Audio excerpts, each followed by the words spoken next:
In the session on marriages, today we will discuss the different types of marriages as mentioned in ancient scriptures. Manusmriti, the oldest and most popular Smriti text. According to Manu, there are 8 types of marriages mentioned in the Manusmriti. These are categorized into 2 groups. Approved, Shastra-sanctioned marriages. 1. Brahma Marriage, considered the highest form of marriage. The father gives his daughter to a learned and virtuous groom. There is no exchange of gifts or dowry.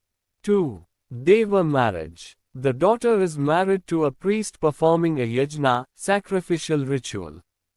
3. Arsha Marriage. The groom accepts the bride by offering cattle or gifts. 4. Prajapatya Marriage. The bride and groom pledge to live righteously.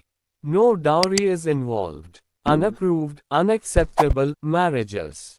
5. Gandharva Marriage. Based on mutual love and consent between the bride and groom.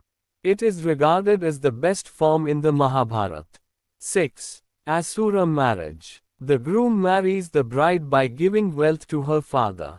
Also called Shokika Marriage. 7. Rakshasa Marriage. The bride is abducted forcefully for marriage. Described as the duty of warriors in the Mahabharata. 8. Pashacha Marriage. The lowest form of marriage. It involves deceit or exploiting an unconscious or intoxicated woman.